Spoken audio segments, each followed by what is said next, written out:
friends చిన్న request ముందుగా ఎక్కడ స్కిప్ చేయకుండా చూడండి ఎందుకంటే మీకు నా ఎక్స్‌ప్లనేషన్ వీడియో ఎలా ఉందో తెలుస్తుంది ఒకవేళ నా వీడియో చూడకపోతే అసలు నేను పడ్డ కష్టం కూడా వృధా అయిపోతుంది ఫ్రెండ్స్ నా ఒక్క వీడియో మాత్రమే కాదు ఫ్రెండ్స్ ఇలా కష్టపడే వారందరినీ ప్రతి ఒక్కరు సపోర్ట్ చేయాలని కోరుకుంటున్నాను ఫ్రెండ్స్ అలాగే ఒకవేళ మీకు నా ఎక్స్‌ప్లనేషన్ నచ్చకపోతే ఎక్కడ మిస్ అయిందో కామెంట్ ద్వారా చేయండి చాలు ఫ్రెండ్స్ వీడియో నచ్చితే ముందుగా లైక్ చేసి సబ్స్క్రైబ్ చేసి నోటిఫికేషన్ ఆన్లో ఉంచండి ఎందుకంటే నేను పెట్టే ప్రతి వీడియో కూడా మీకు నోటిఫికేషన్ ద్వారా వస్తుంది అయితే వీడియో స్టార్ట్ చేద్దాం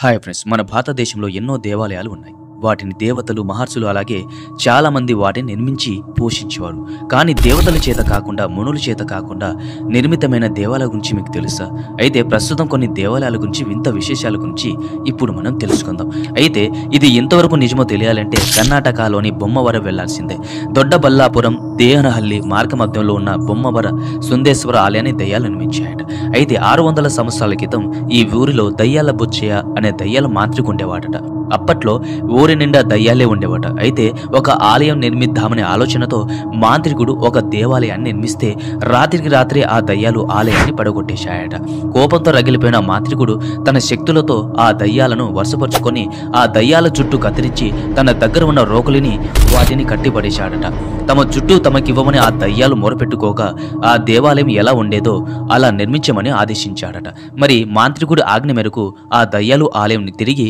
నిర్మించాయట ప్రస్తుతం బొమ్మవర వారసులు చెప్పే కథ ఇదే అయితే ఇప్పటి వరకు మనం చూసిన గుడులపై దేవతల బొమ్మలు కామసూత్ర భంగిమలు మనం చూసాం కానీ ఈ గుడిపై దయ్యాల బొమ్మలు కనిపిస్తాయట దయ్యాలు కట్టిన గుడి కనుక ఈ ఆలయంపై వాటి బొమ్మలు నిర్మించబడ్డాయి అంటున్నారు ఇక ఇదిలా ఉంటే ఈ ఆలయం నిర్మించారనే కానీ అందులో ఎటువంటి విగ్రహం ప్రతిష్ఠించలేదట గత 50 సంవత్సరాల క్రితం వరకు గర్భగుడి ఖాళీగానే ఉండేదట అయితే 50 సంవత్సరాల క్రితం గ్రామ శివార్లో ఉన్న త్రాగునీటి చెరువులో త్రవ్వుతుండగా 8 అడుగుల శివలింగం లభించిందట అయితే ఇంత ఎత్తైన లింగం రాష్ట్రంలోనే ఎక్కడ లేదని దేశంలో 5 చోట్ల మాత్రమే ఇంత ఎత్తైన లింగాలు ఉన్నాయని అక్కడ గ్రామస్తులు చెప్తుంటారట మరి నిజంగానే ఈ దేవాలయాన్ని దయ్యాలు నిర్మించాయని ఈ గ్రామస్తులు ఇప్పటికీ కూడా నమ్ముతున్నారు మరి మీరేమంటారు ఫ్రెండ్స్ అయితే కామెంట్ ద్వారా తెలియజేయండి